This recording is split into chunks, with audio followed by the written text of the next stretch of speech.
अगला पड़ाव जो है वो प्राणायाम का है। प्राणायाम भी इसका अनिवार्य अंग है।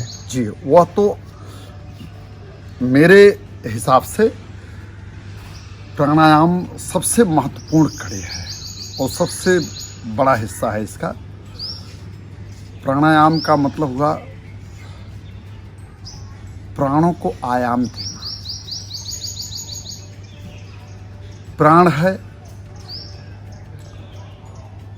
ऑक्सीजन लेने देने की प्रक्रिया, श्वसन की प्रक्रिया, इनहेलिंग और एक्सहेलिंग।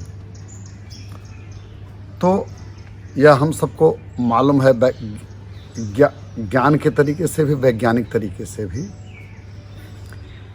कि प्राणवायु यानी ऑक्सीजन ही प्राण है। अब सामान्य रूप से जिस तरह से हम लोग सांस लेते रहते हैं, देते रहते हैं, निकालते रहते हैं, श्वास को इनहेल करना, एक्सहेल करना, तो जब हम इसका विस्तार करते हैं, इसको डायमेंशन देते हैं कि वह प्राणवायु श्वास को हम किस तरह से लें और रोकें कि हमारे सिर की सिराओं तक जाए, फिर उससे हमारे लंग्स में जो सामान्यतः जो जिनमें जो है एक्सपेंशन और कंट्रैक्शन होता है, उसको सामान्य से थोड़ा सा जब ज़्यादा करते हैं तब अंदरूनी एक्सरसाइज होती है। प्राणायाम का मतलब ही होता है कि प्राणों का अभ्यास, श्वासों का अभ्यास। जब हमारे लंग्स में अधिक वायु जाती है या वायु को अधिक देर तक हम अधिक मात्रा में लेकर अधिक देर तक रोकते हैं, तो वहाँ से अंदर ऑक्सीजन अधिक मात्रा में सक करने के उसके चांसेस, उसके अवसर बढ़ जाते हैं। इससे प्राणायाम से नाड़ियों की और चित्त की भी शुद्धि होती है। बिल्कुल, एकदम चित्त की भी, नाड़ियों की भी शुद्धि होती है। क्योंकि जैसे हमने सांस रोका और यहाँ सब भर लिया, जैसे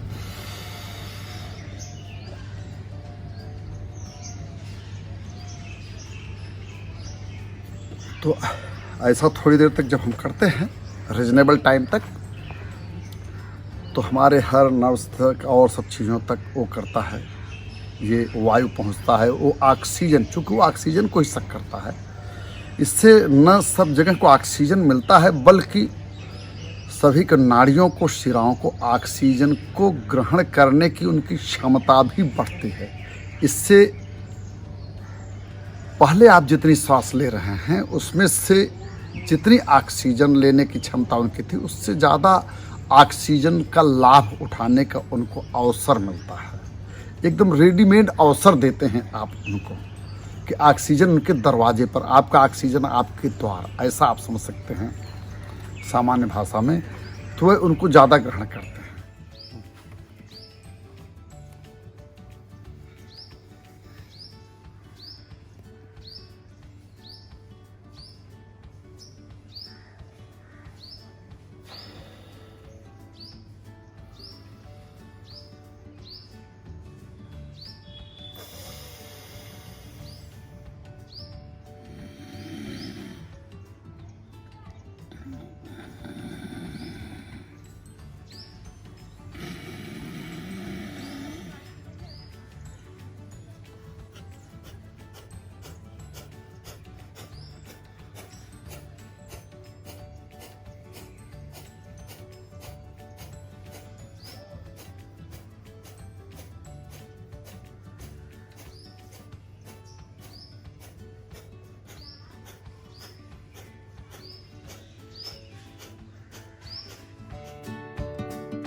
मतलब ये हुआ कि जो सीधे मेडिटेशन पे लोग चले जाते हैं या सीधे केवल योगासन पीटी टाइप कर लेते हैं, उसके बजाय उसके संपूर्ण लाभ के लिए ये सभी जो 8 अंग बताए हैं पतंजलि ने या वेदों में, उनका करना चाहिए।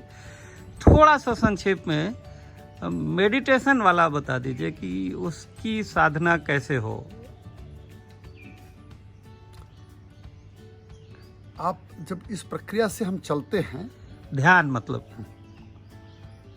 ध्यान का यह है कि जब हम इन सब चीज़ों से बॉडी हमारी रिलैक्स हो जाती है। तो हम किसी एक चीज़ पर अपने ध्यान को केंद्रित करते हैं, कंसंट्रेट करते हैं। जैसे हमारा लेज़र लाइक अप्रोच होता है, हम कहते हैं कि अगर पूरे प्रकाश को, सूर्य के प्रकाश को एक जगह कंसंट्रेट करके हम किसी भी चीज़ को कहीं पर भी अग्नि पैदा कर सकते हैं, शक्ति पैदा कर सकते हैं। उसी तरह से हम एक विशेष मुद्रा में बैठ करके स्थिर सुखासनम, जिसमें कंफर्टेबल हो आदमी। एकदम स्थिर सुखासन, बिल्कुल आपने से यहाँ तक जाते जैसे स्थित प्रज्ञ जो कहा जाता है कि आपकी प्रज्ञा जा कर के वहाँ पर स्थिर हो जाती है, स्थित हो जाती है। आप वहाँ पर राग द्वेष, लाभा लाभो, जया जयो, इन सब चीज़ों से दूर हो करके अपने में ही अवस्थित होना। आप जैसे ये मान लें कि बैठते हैं तो आपके शरीर का ऐसे ही लगता है कि हमारा केंद्र बिंदु जो है यहाँ पर है। या कुछ लोग कहते हैं कि जैसे हृदय में, आप कहीं पर भी जैसे ये कर लिया, आप जैसे यहाँ पर मानते हैं तो आपको झुकना पड़ेगा, कुछ नहीं। जैसे आपने अगर यहाँ पर ये समझा आपने कि यहाँ पर सब कुछ जो है एक जगह आकर के केंद्रित हुआ, जैसे आप मछली की आँख पर केंद्रित हुआ अर्जुन का ध्यान। तो हम जब एक लक्ष्य करके, एक चीज़ करके उसी पर अवस्थित करते हैं और उसी पर ध्यान केंद्रित करते हैं, शायद इसीलिए उसके आपको जो अपनी श्वसन प्रक्रिया है, सांस, उसको पर ध्यान लगाते हैं तो बाहर की चीज़ों से थोड़ा सिमट जाता है फिर वो। हाँ, श्वास उसमें होता क्या है कि यहाँ तक पहुँचने के पहले कि एक अभ्यास है कि जैसे आप समझे कि यहाँ से कोई चल करके ध्यान एक बार यहाँ की यहाँ तक आ रहा है, फिर यहाँ से चल करके चीज़ें यहाँ आ रही हैं, फिर दोनों पाद से पैर के अंगूठे से चल करके यहाँ पर सब आ करके यहीं पर सब समाहित हो रहा है। तो यह उसकी एक पूर्व पीठिका है कि जैसे करके शरीर के अंग प्रत्यंग सब आ करके एक जगह केंद्रित हो रहे हैं। और इस दरमियान अगर विचार आते हैं इधर उधर, मन फिर भी भटकता है, तो क्या करें? जो इसके पहले के आप जो जिसमें मतलब यम नियमासन, इसीलिए मैंने नहीं तो विचार आते हैं तो उनको आने जाने दे, उलझने नहीं उसमें। वो उसमें आप जब अपने इस प्रक्रिया में रहेंगे तो वह विचार अपने आप नेचुरल कोर्स में वह दब जाएंगे। आप उसमें इन्वॉल्व ना हो, उसमें बिल्कुल इन्वॉल्व नहीं हो, दृष्टा की तरह दृष्टा की तरह कि आप उसी चीज़ को करते रहें, आप समझते रहें कि आप बस एक ध्यान केंद्रित है। जैसे आप डिवाइडर लगा होता है सड़क पर, और दूसरी तरफ से अगर डिवाइडर बहुत ऊंचा ना हो तो अपोजिट डायरेक्शन में आने वाली गाड़ियों की लाइट और रोशनी सब आती रहती है, लेकिन आप मोटा मोटी निश्चिंत रहते हैं कि यह इसको तोड़ करके हमारी तरफ नहीं है, आने दीजिए, जाने दीजिए, उनके अपने रास्ते हैं।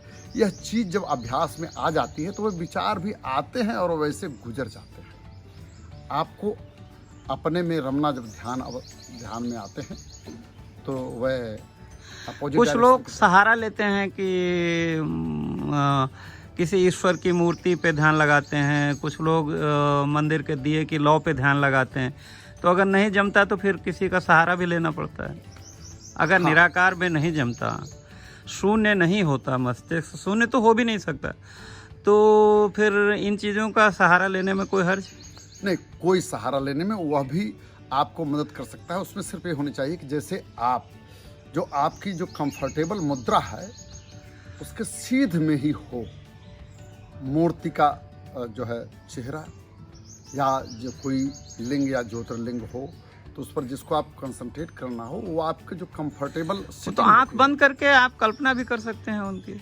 हाँ, कि आपकी उसी सीध में है, लेकिन वह कल्पना तो मूलतः कल्पना तो आप यही कर ले कि हमारे उसमें है, मस्तिष्क में है, माथे पर है, लेकिन उसको सामने पहले आप जब तक देखे नहीं रहेंगे तब तक वह कल्पना में भी वही तो उसकी वो है कि जिसकी साधना में कल्पना नहीं आती है तो उसको कल्पना करने के पहले उसका एक आधार आपको देखना पड़ेगा। लेकिन सबसे आसान है कि आप अपनी सांस पे ध्यान केंद्रित करें। अब सबसे आसान है कि अपनी सांस पर केंद्रित करें। नहीं तो अगर आपको ये लगता है सांस पर बहुत अमूर्त लगता है, बड़ा बेतुका लगता है, तो आप अपनी कंफर्टेबल जो सीटिंग है उसको आँखों के ठीक सामने मूर्त या लौ रखें और उसके बाद जब बंद करेंगे तो आपको मूर्ति लौ दिखाई देगी। एक ऐसी स्थिति आती है कि वह मूर्ति या लौ वो आपको यही दिख रही है। फिर तीसरा स्तर आएगा कि आपको उसकी ज़रूरत नहीं पड़ना, आपको नहीं समझ में आता है तो आप किसी मूर्त चीज़ को या मूर्ति को ही कहिए, लौ को अपने ध्यान में केंद्र बनाते हैं।